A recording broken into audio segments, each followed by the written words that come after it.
Hello बच्चों, उम्मीद करता हूं आप सब अच्छे होंगे। आज हम लोग सीक्वेंस सीरीज का जी मेंस का 2025 का एक और क्वेश्चन करेंगे। पहले क्वेश्चन पढ़ते हैं। क्वेश्चन क्या कहता है? Suppose that the number of terms in an AP is 2k where k belongs to natural number if the sum of all odd terms of the AP is 40, the sum of all even terms is 55 and the last term of the AP exceeds the first term by 27, then k is equal to। सबसे पहले video pause करो और इस question को attempt करो। देखो question में क्या कह रहा है कि एक एपी है जिसमें टोटल नंबर ऑफ टर्म्स हैं 2k, मतलब इवन नंबर ऑफ टर्म्स हैं। तो लेटर से मैंने उस एपी को ऐसे मान लिया a1 a2 a3 a4 से लेके a2k -1 a2k, ये मान लेते हैं कि हमारा एपी वेयर के इज ए नेचुरल नंबर। तो देखो टोटल टर्म्स जो है वो कितने हैं? 2k, मतलब हमारा जो नंबर ऑफ टर्म्स है वो इवन है। साथ में इसने क्या बोला? Sum of sorry all even terms is 55। तो इवन टर्म्स क्या है? a2 a4 a6, इस तरीके से जाए तो ये a2k, इसका वैल्यू इसने कितना दिया हुआ है? 55। And sum of all odd terms is 40, a1 a3 a5 up to a2k -1, this is equal to 40। ठीक है, अब इस इक्वेशन को फर्स्ट मान लो, इसको सेकंड मान लो। अगर मैं दोनों को सब्ट्रैक्ट करूं, मतलब इस तरीके से सब्ट्रैक्ट करें तो कुछ क्या मिलेगा हमें? ये देखो, 8 पहला ब्रैकेट के अंदर लिखते हैं a2 -a1 plus a4 -a3 plus a6 -a5 and last में क्या मिलेगा? a2k -1, this is equal to 55 -40। अब ध्यान से देखो, मान लो ये जो AP दिया हुआ है इसका कॉमन डिफरेंस को हमने D बोला। तो देखो, तो ये कॉमन डिफरेंस देगा ना, a2 -a1 D, ये भी D देगा, ये भी D देगा, और लास्ट टर्म लास्ट डिफरेंस भी हमें D देगा। कितना आया? ये 15 के बराबर। नाउ ये D कितनी बार मल्टीप्लाई हो रहा है?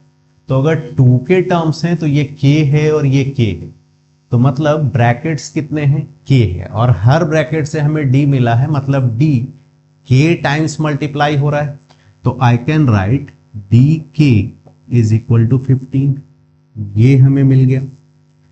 ठीक, अब इसने एक चीज और दिया है, and the last term of the AP exceeds the first term by 27। तो last term of the AP तो ये है और first term of the AP ये है। तो लास्ट टर्म का अगर मैं लिखना चाहूं nth टर्म के फॉर्मूला से तो क्या लिख पाएंगे? a2k is equal to a1 plus number of terms कितने हैं? 2k, तो 2k -1 into D, common difference को हमने d एज्यूम किया। अब इसने क्या दिया कि last term exceeds the first term by 27, ये दिया हुआ एक रिलेशन। इसका वैल्यू यहां डाल, ये जो वैल्यू है यहां पे पुट कर दो, तो we get a1 plus 2k -1 into D is equal to a1 plus 27। a1 से a1 कैंसिल हो गया, d को अंदर मल्टीप्लाई कर लें तो we will get 2kd minus d, this is equal to 27। kd का वैल्यू हमने ऑलरेडी खोजा है 15, तो 15 इंटू 2 30 हो गया ये, तो we get 30 minus d, this is equal to 27। तो d आ गया 3, और अगर d3 आ गया तो यहां देखो d इंटू के 15 है, तो k का वैल्यू क्या आ जाएगा? 5 आ जाएगा, और यही हमें फाइंड करना था। तो देखो क्वेश्चन में जो गिवन है, सबसे पहले क्या करना चाहिए कि जो गिवन है उसको समझो, और जैसे जैसे जो जो चीज समझ रहे हो उसको लिखते जाओ। ठीक है, हमने AP लिख लिया, नंबर ऑफ टर्म्स 2k है। अगर नंबर ऑफ टर्म्स 2k है, k का वैल्यू नेचुरल नंबर है, अगर 2 से मल्टीप्लाई करेंगे तो 2k तो हमेशा क्या है, एक इवन नंबर ही है ना, यहाँ पे ये चीज। तो अगर total number of terms even है तो ऑड टर्म्स और इवन टर्म्स की जो नंबर है वो इक्वल होगा। मतलब number of odd terms and number of even terms equal होगा। क्यों? क्योंकि total number of terms even. ठीक, इसी चीज का हमने यूज किया टू फाइंड दिस रिलेशन।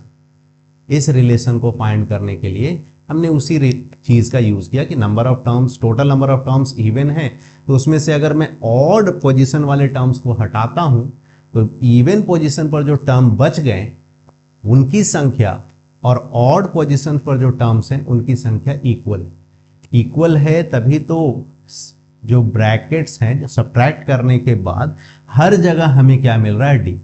कहीं पर भी कोई टर्म, सब्ट्रैक्शन में कोई टर्म नहीं बचा, हर टर्म दूसरे टर्म से सब्ट्रैक्ट हुआ है। एंड वी ऑल नी यहां पर LHS में हमें सिर्फ और सिर्फ डी का सम मिला। डी का सम मिल गया, k टाइम्स डी ऐड हो रहा था तो d इंटू के 15 है।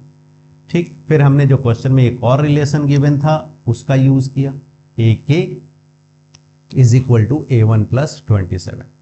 ठीक, गॉट इट। चलिए आज के लिए इतना ही। Thanks, bye and take care.